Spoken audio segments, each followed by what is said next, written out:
Hello, and welcome to TRIA Talks, where engaging conversations with fascinating people happen. I'm your host, Trina Hiscock.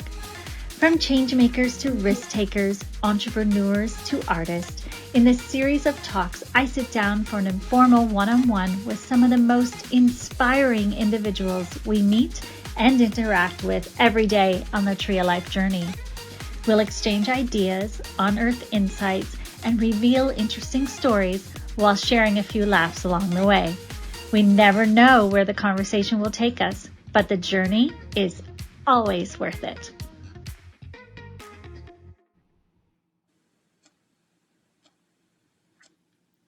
Hello, everybody. Welcome to TRIA Talks. This week's episode, I am so honored to introduce our viewers to Wendy Thomas of Wendy Thomas Coaching. Wendy is the founder of this wonderful coaching service, and we're going to hear all about her fabulous work that she does to help individuals achieve their goals. Wendy, hello. Welcome to TRIA Talks. Hi, Trina. Thank you so much for having me. It's such an honor to be here on this cold December day. I know, but thank goodness for this glorious sunshine to at least add that vitamin D to our lives today.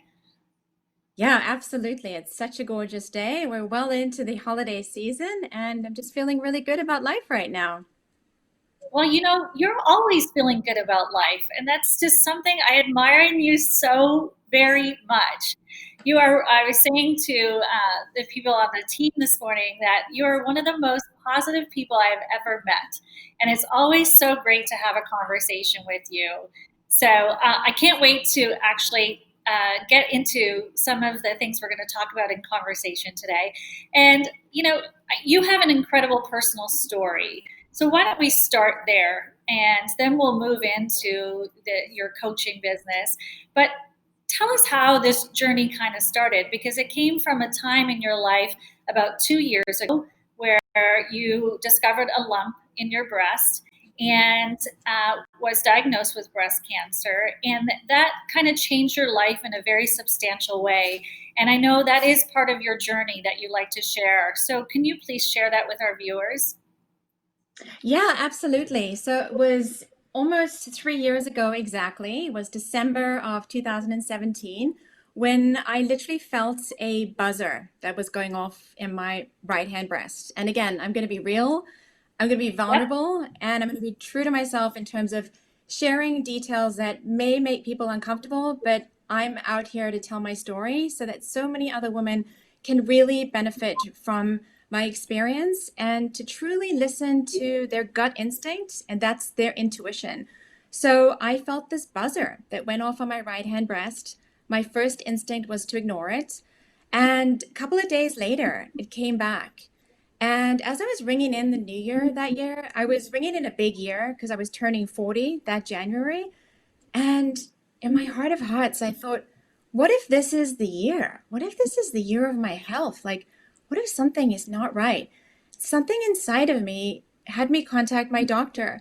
When I got back to the office, I had a busy job. I had so many things I was juggling, but I decided to reach out to my doctor and mention this buzzer feeling that I'd had. So she said, well, I know you're busy. I'm going to send you for a mammogram downtown to make your life a bit easier. So on Friday, January 26th, on an otherwise very uneventful morning, cold morning, no less, in Canada, I found myself face to face with the radiologist. She came into the appointment and she looked me in the eye and she said, you have an angel that's looking out for you. You have an angel that's looking out for you because you came in here because you felt something on your right hand breast. There's absolutely nothing there. But what we found today is something very suspicious for cancer on your left hand breast. And my whole world just crumbled right there. Everything that I thought was relevant the day before, every deadline, as every stressful situation I was, targeting a lot of energy towards suddenly fell away and became irrelevant. And I knew that in that moment, the most important thing was my health, my family, my two little boys, and how long I was going to be on this earth for. Everything else was completely irrelevant. And I thought, this is obviously going to be really tough. The days, the weeks, the months were incredibly tough. Not knowing what I was dealing with was the hardest part. But there was part of me that just felt like there was a big change that was happening in my life. Yes, I turned 40 2 days after the diagnosis, but there was another part of me that thought, what if there's something bigger for me to achieve in my life? I was convinced that my late father, who I was incredibly close with, he was a life mentor of mine, sent me this intuition. And I thought, Dad always said, with adversity comes opportunity. And what is the opportunity here? So for me, that year was a lot of self study. It was introspective. I took the time and I really studied like myself and what I'd been good at. And I realized that I'd spent 20 years in the corporate world, which I absolutely loved. I worked with three amazing companies. I learned so much.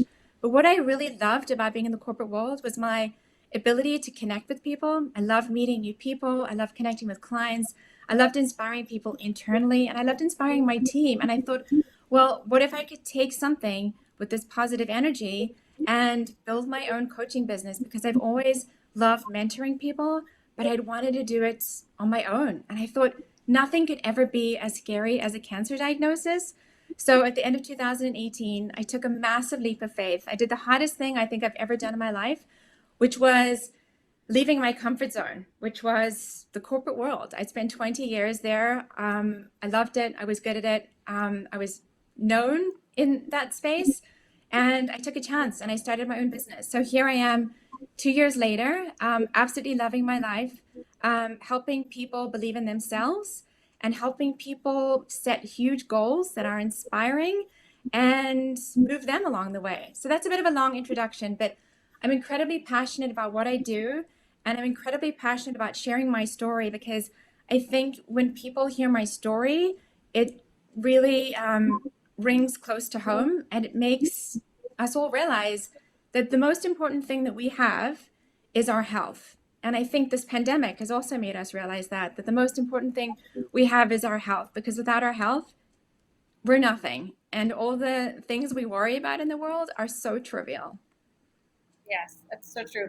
You know, Wendy, every single time I hear you tell this story, I get chills. It's just, it's such a, it's a story that's very compelling. It's very comforting as well to know that you had your dad as an angel, really, that was looking down on you and was with you. And there are so many layers to your story and as part of the journey. So we're going to get into some of those layers a little bit in this discussion. First off, you know, you talk about you are a mindset transformational coach, which I would love for you to explain exactly what that means and how that helps your clients. And in particular, what do you feel is the single, like most, like the hardest barrier for individuals to overcome, to people to overcome to in order to achieve their goals? Yeah, sure, absolutely. So I help people, so many different types of people coming, particularly from the corporate world, take that next step that they're really scared about taking, whether that's, going for a big promotion in the office, whether that's leaving their existing job, whether that's stepping out of the corporate world and into an entrepreneurial role, just having people really believe in themselves, because the biggest obstacle that we face is actually ourselves. There's actually a quote that really resonates with me. It says, it's not who you are that holds you back, it's who you think you're not.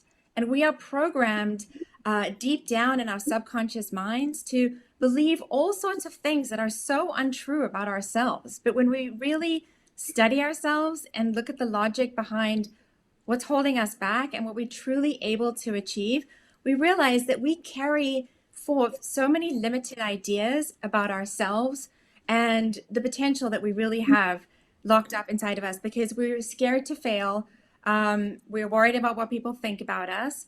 And we've been conditioned to always be on that proverbial hamster wheel. We're scared to get off that hamster wheel. We're scared to study ourselves in many ways. Now, there's some amazing books out there, and I've always been so interested in personal development myself. But what I've realized is that we can read so many amazing things in the personal development world, but unless we actually implement a lot of those strategies into our own lives, those strategies don't necessarily stick. So a lot of the work that I do is building good habits with people to help them really realize their own potential and have them really open up the hood of their car and look deep down inside of them, like peel back the onion and I love understand, that. well, who am I? What am I good at? And where do I want to go? Having goals is a really big part of what I do, because if you don't have a goal, you don't have direction. You don't get into a car without a place to go. So you need a big, inspiring goal to ignite you every single day, to get out of bed with excitement, to start the day. And that comes from finding a purpose within, and a purpose outside that you're really striving towards. So you talked as well when telling your story, and I remember the day you told me your story. Actually, for our viewers, Wendy's son Andy and my daughter Charlotte go to school together, and her boys and my daughter also play racket sports together on Saturday mornings. And so the kids are always playing, and all the parents and the moms are hanging out, having coffee, or going to the gym, etc. And Wendy and I hadn't seen each other since school shut down over the holidays, and you told me your story, and I was first floored by it, but your energy was so electrifying and positive. And trusting that intuition is such an important part of our everyday lives, and I don't think we trust it enough. It's a powerful tool that we don't use, and I'm guilty of it myself. And we tend to ignore it, but not just women, but also men for sure. And so you explained how the role of intuition played in that moment when you just knew something wasn't right, and what if this is the year of health. What other areas does the role of intuition play in your life? How much do you trust it? I intricately trust intuition, and it's something that I've always been very in touch with. It's about being able to take a step back, especially now when things are really busy. Being able to take a step back from life, from your phone, whatever it is that's throwing so much information at you, and being able to pause and just take a deep breath and think, hold on, like, what is my gut telling me about this situation? And when you're actually in tune with your emotions, it can help you out so much. Next time you go into a meeting, whether that's in Zoom or whether that's an in-person meeting, if you actually sort of take a bit of step back and trust your intuition, you're able to read the room in such a different way. You're able to really read people's energy. But if you're so consumed with just the busyness of life, like emails, chatter, this, and this, you won't actually pick up on a lot of like what your intuition is telling you. And your intuition is really key, especially in business and in the corporate world, being able to understand like how people are feeling and what your gut instinct is telling you about that particular situation. So I think being mindful of pausing, stopping what you're doing, and just taking a step back, and knowing that we as human beings have this gift of intuition. That's how we differentiate ourselves relative to the other animals in our kingdom. We have these 6 higher mental faculties. Intuition is one of them. And that is something just to, really be really closely attuned to. No, I never thought of it that way. It's something that we have that's different than other species. That's a good point, and to really tap into it. So, are you saying there's a way to reteach ourselves to listen to that intuition by pausing? By what would you say is the best way to kind of train ourselves or reteach ourselves? Well, there's a couple of things that you can do, and I teach all of these different strategies in my coaching class. But a lot of it is just taking that time for yourself in the day, whether that's in the middle of the day or whether that's at the beginning of the day. But I encourage all my clients to wake up a little bit earlier, wake up without their phone. Basically, use an alarm clock like this, not your phone, to wake up, so that you are more in tune with what you want, how you're driving your day, and not having somebody else drive your bus. I'm like, are circumstances driving your bus, or are you driving your own bus? So basically, waking up with an alarm clock, and spending some time really writing out what you're grateful for. When you're writing out your gratitudes, you're in touch with yourself. And when you're in touch with yourself, you start to really feel those key elements, like intuition is one of them, imagination is another one. That's one of your high mental faculties. And this just makes us so much more calm in an otherwise really, really crazy world. I think it's said that we look at our phones 150 times a day, which is so relatable to every one of us in this really busy world. We're faced with so many choices from, choosing what type of washing powder you want to buy in the grocery store. We're inundated with information all the time. But unless you actually take a step back and you're mindful of how you're running your day, you're always going to be sort of driving somebody else's bus. You're going to let circumstances drive your own bus, if you will. You're not really tapping into your own higher awareness faculties, Right. which one of them being intuition. Now, you also tell your clients that one of the things that you help coach them on is managing their lives from the inside out, not from the outside in. And I find this really interesting. Can you tell us a little bit more about that as well? Yeah, absolutely. So I think I spoke a bit about it in your previous question. But again, this is really being aware of the higher mental faculties that we have.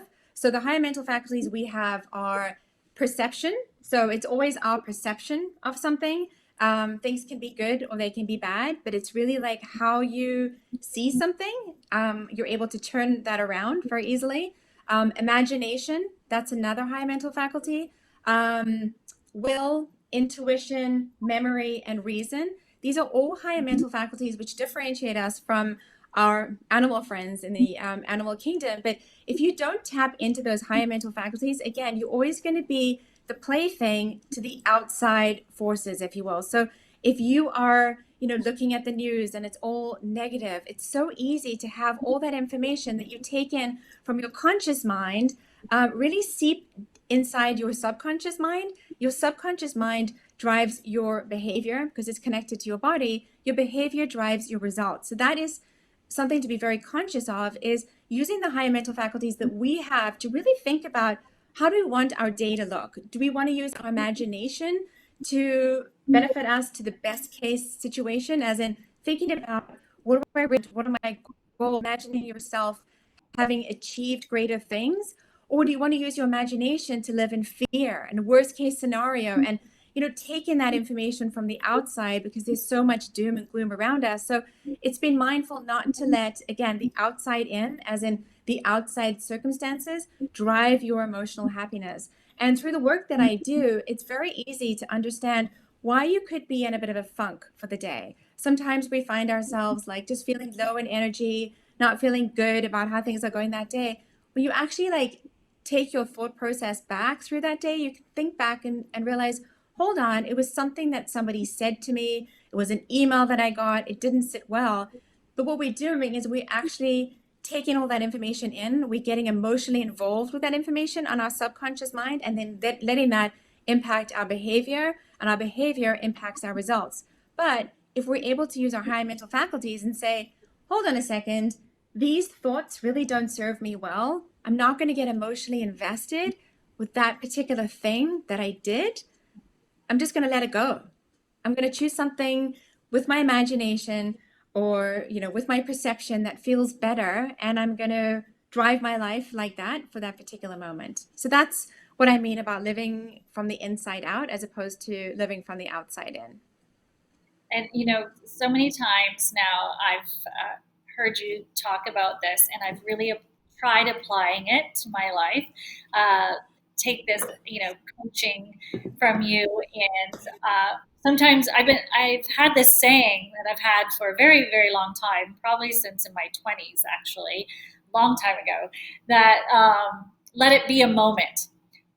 And so take that moment, whatever that negative thought is, or whatever is affecting, to your point, the email, a phone call, maybe someone passing you on the street, angry driver or whatever, and Yeah. then letting deal with the emotion in the moment. And then, sometimes that moment may need to last 15 minutes. Sometimes that moment may need to last an hour, or sometimes that moment may need to last a little bit longer, but to just let it be a moment. And applying what you just said has really helped me. And I know I shared something with you recently where, I just was out on a morning walk and I just had this thought come into my mind that was negative, and it was just driving my whole then, well, I'm supposed to be enjoying this beautiful walk and recentering myself for the day. And this thought came in, and you really helped me that day. So thank you so much Oh, for doing good. I'm so that. glad.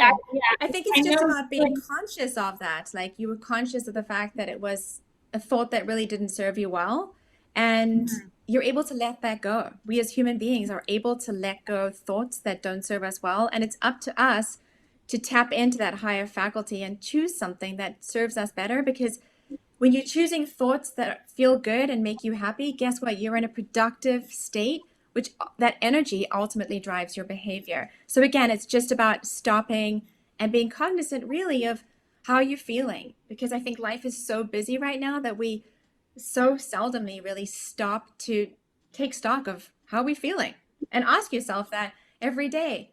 Hold on, how am I feeling? Can I Mhm.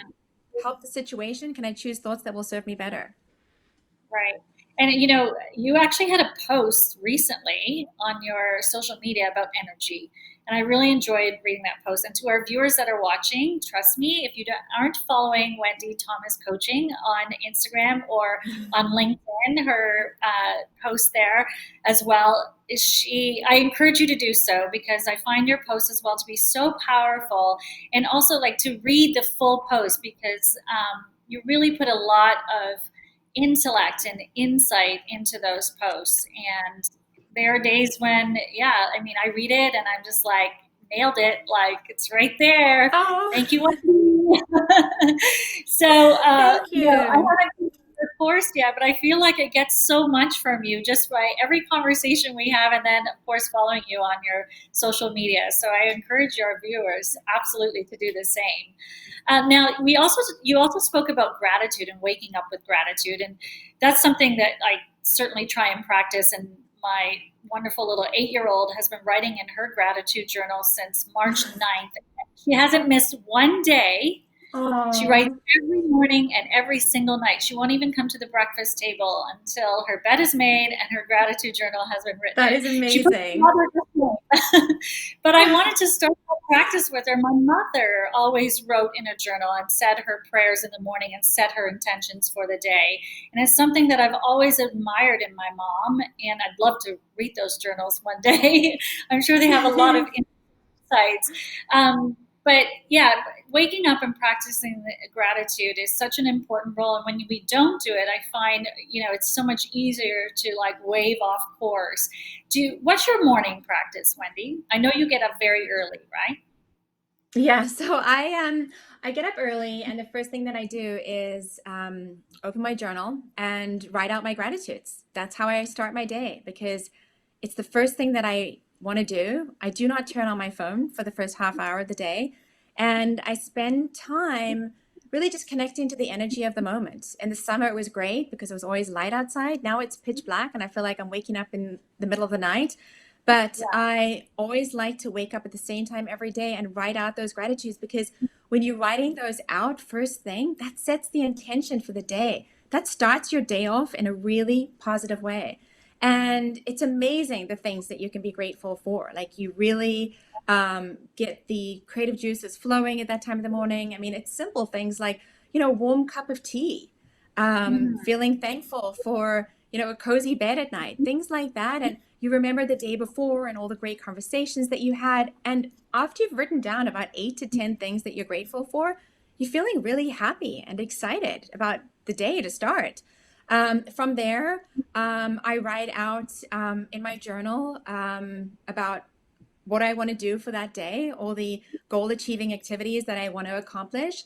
And also, I want to write out the person that I want to become. So I'm living my life in the future, which is a lot of the type of work that I do. It's all about your self image. And you have to act like the person that you want to be. So you basically write out your goal in present tense. I am so happy and grateful now that I'm doing this, now that I'm doing that. And for me, I'm so happy and grateful now that I'm impacting people all over the world and changing people's lives. And that's how I started my business out from the very beginning. Again, I didn't know how I was going to run my business and how it was all going to unfold, but I had this vision and I had this belief of really impacting so many people. And I hung on to that goal. And that is the type of work that I do. I basically implemented the principles of my coaching program into my own life because it's a very structured program.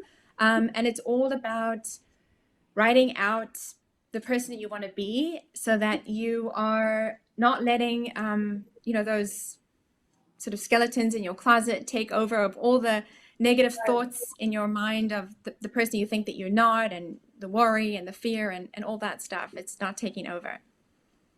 Yeah, I'm going to implement that into my daily practice. I don't do that. I don't write in the present tense of the future.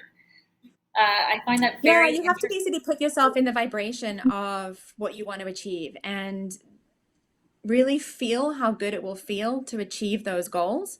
And that energy basically powers you to go after your goals. You're putting yourself in the energy, in the vibration of that particular moment, and it's empowering. It really is. Now, you are a mother of two boys, two wonderful, handsome boys, and a wife to Julian.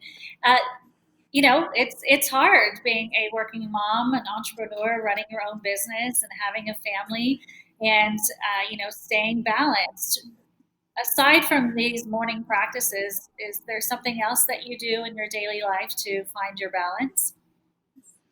So I love working out. I feel like COVID really brought out the runner in me. I used to run a lot in high school, but COVID brought out the Forrest Gump in me, and I run almost every single day. Unless there's ice on the road, I'm worried about the black ice. But I truly love to run.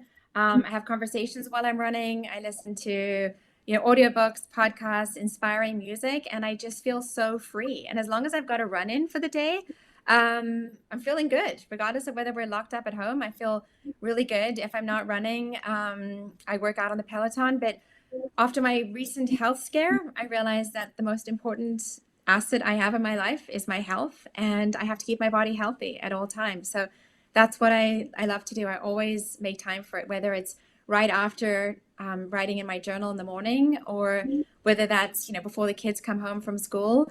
I'm very, very mindful of taking care of my own health. Yeah, I feel COVID has definitely done a few good things for us. I'm the same way with the fitness. It's just like, it's like a must do, at least a little bit of it every day, right? Because we are stuck inside. So to Yeah, there's help us. nowhere else to go. Yeah, you have to really push yourself. Yeah, and it feels really great once you're going. It really does. Absolutely. So, speaking of the pandemic, it's changed all of us in many ways, and some for the good, some, a lot of businesses suffering, people suffering.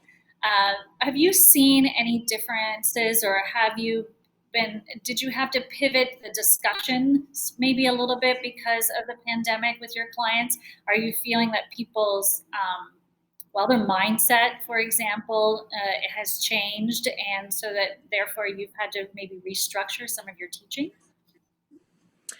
So I find that with the pandemic, a lot of people are realizing that they can no longer look to sort of outside circumstances and events to drive their own happiness. People are realizing that happiness has to come from within.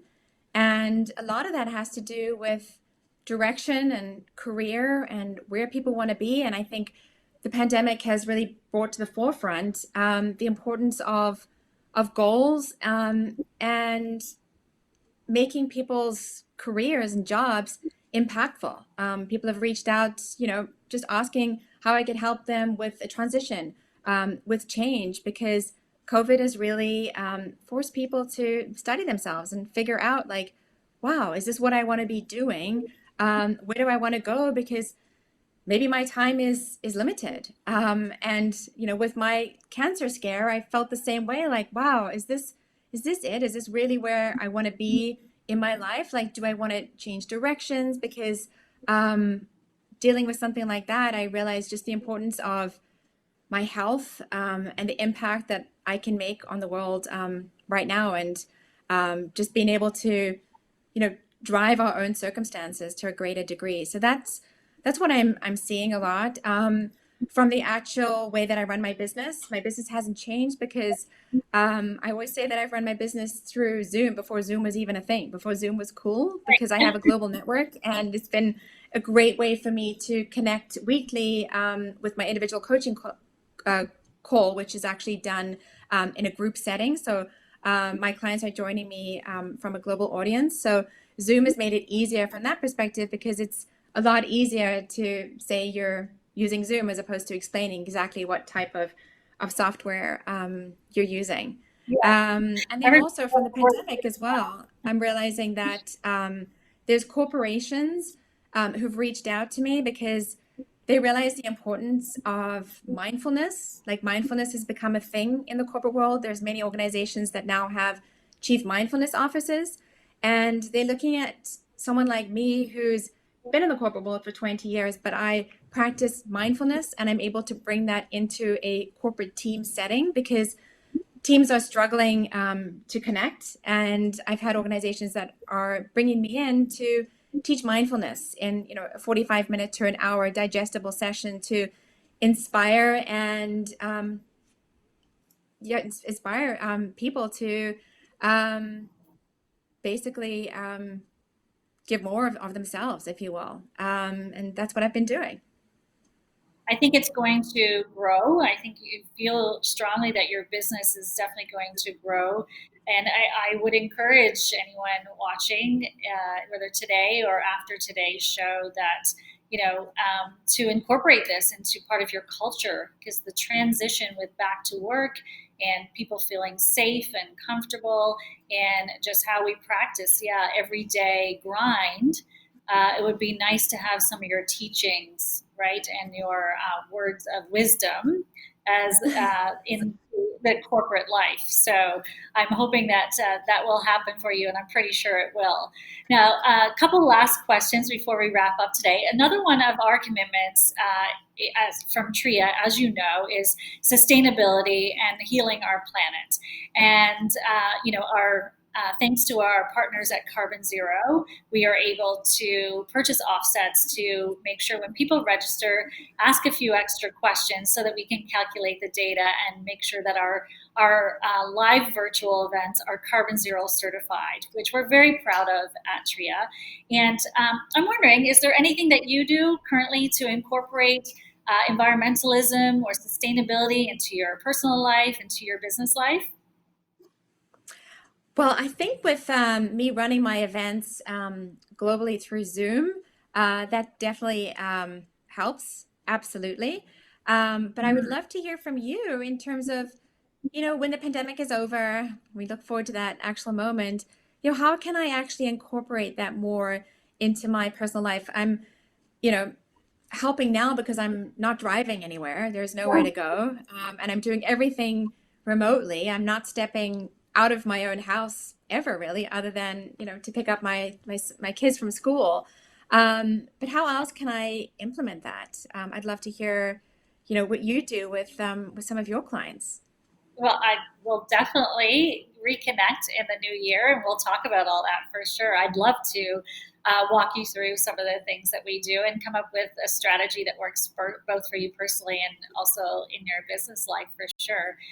Every small step can lead to big impact, and I think we're going to see more of it because of the pandemic and the changes that have happened to our environment. And certainly with the new administration in the U.S. as well, we're going to see some more things moving forward in a really strong way, which is great. So we'll definitely regroup on that, Wendy, for sure. Awesome. I Now, can't wait to hear. so I have one big question for you. What is the one goal that you want to achieve in 2021, and is it something that you can share with us today? Yeah, absolutely. So I feel that 2021 is going to be a big year for me because I really want to connect with and inspire so many people out there to really believe in themselves, to tap into that potential, and to really help make 2021 an amazing year for so many people. I think 2020 has been a year of challenge, to say the least, improvisation, and so many other things. But what if 2021 was a year for people to really go after bigger goals and to achieve a ton. And I really want to be part of that, whether it's part of individuals' lives, whether that's part of working with corporations. I truly believe that 2021 is going to be an amazing year, and the power is within all of us. And it's my job to show people how to believe in themselves. Yeah, I'm going to say it's going to be a year of promise, and so much to look forward to as we put this year behind us. And we've learned so much now that we can take into 2021. Now, before we leave, I'd like to play a game of this or that with you. So I'll ask you, a question with two answers, possibly three, just for a way for our viewers to get to know you a little bit better and have a little fun. Is that okay? Are Yeah, you for ready? sure. I'm Okay. ready. All right. Tea or coffee? Coffee. I like them Running, both, but I'll take coffee over tea. I love coffee. running, walking, or cycling? Well, you've kind of answered this one, Running. but I assume running. Okay. Beach holiday or ski holiday? Ski holiday. And you just had a ski holiday. Was it last year to New Zealand, wasn't it? Yes, I did. That feels like 10 years ago, to be honest. But yes, I have a bunch of family in New Zealand, and we went skiing in August, which was amazing. Let me tell you that I'm not a good skier at all. I'm very much a beginner, but my kids love skiing, and I love being by the snow. I grew up in South Africa. I'd never seen snow until I was 18, but I absolutely love the snow. I love running in the snow as well. I love running on the ice with like the little cat claws on my feet.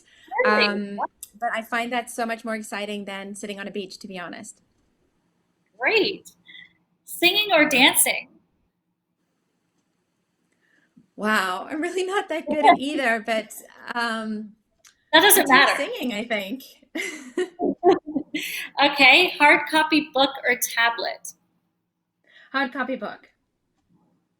I know, we're just something about it. It's so funny. I asked this question, of a lot of people, and I'm always surprised that people still really like their hard copy book. Big party or small gathering post COVID? You're a people I take, so I'm a people person, but I love connecting individually with people, and there's nothing better than like a great dinner party, if that's considered a small gathering. That's what yeah. I envision. It's just a bunch of amazing people coming over and us just connecting on a deep, deep level. I'm more of a deep person versus just superficial. Hi, how are you? How was your year at the Christmas party? I believe that about you 100%. Now, I had early morning or late night, but I know it's early morning now. It's very much early morning. Yeah, I go to bed early as well. So it's early night, early morning. Right. Okay, Netflix or YouTube? I take Netflix, but the reality is I don't really watch that much TV. I've just never really been into it. Like something really big has to grab my attention. That being said, I just finished The Queen's Gambit on Netflix, and it was So, amazing. I haven't so good. seen anything on Netflix for the last year, and something has to be so big to really grab my attention. And I binge watched it over the weekend. It was beautiful. It was absolutely Yeah, stunning. it was. Well, I can see why you would be drawn to that. It's that mental, game, that mental capacity. That would intrigue you so much. So inspiring. Yeah, I wanted to get into Beth Harmon's head so badly. I know, yeah, it was very, very good. I agree. Okay, as we move into the holiday festive season, champagne or a cocktail? I take a cocktail. Oh, okay. Is I there mean, a I wouldn't cocktail of turn down choice? champagne, but I think I'd take a cocktail. I'd take a gin and tonic. Okay. Well, you know what, Wendy? I'm hoping that you and I will get to have a gin and tonic together or a glass of champagne together as soon as we can in the new year. Now, I know you have a coaching session this week, I believe, and then your program starts again in January, I believe. So, do you want to just tell our viewers about that? Because if they're interested in signing up, how to reach out to you, the best way to contact you, so that we can Yeah. give them the opportunity to dive a little deeper into this wonderful work you're doing. So what's coming up next? Awesome, thank you. Well, I'm actually having my first free webinar on Thursday. So if you want to get a feeling for what I do, join me this Thursday at 11 o'clock. But my next coaching group starts on January 13th. And I work with a group of like-minded individuals that are all committed to their own personal development. And I take them through a 12-lesson program called Thinking into Results. And I teach this program twice.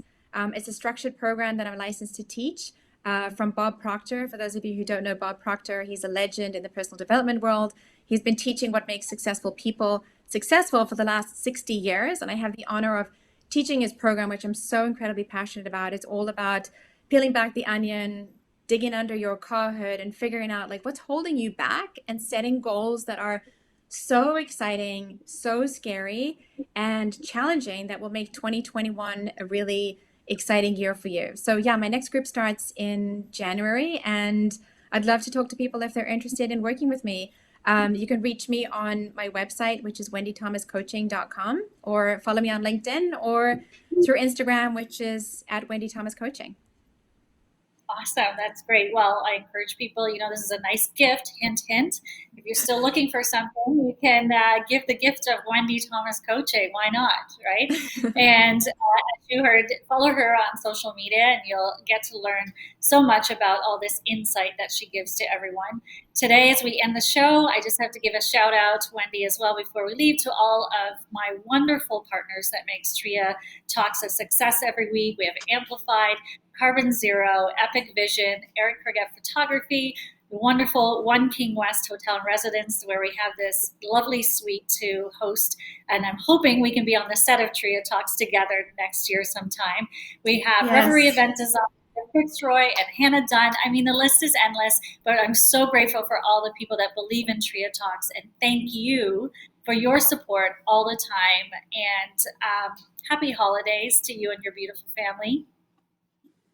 Thank you so much, and happy holidays to you and your gorgeous family. And thank you for having me on your wonderful show. It's been a true honor to be your guest. So thank you. Thank you. We'll see you next year. See you next year. Bye for now. Thanks, Wendy. Bye.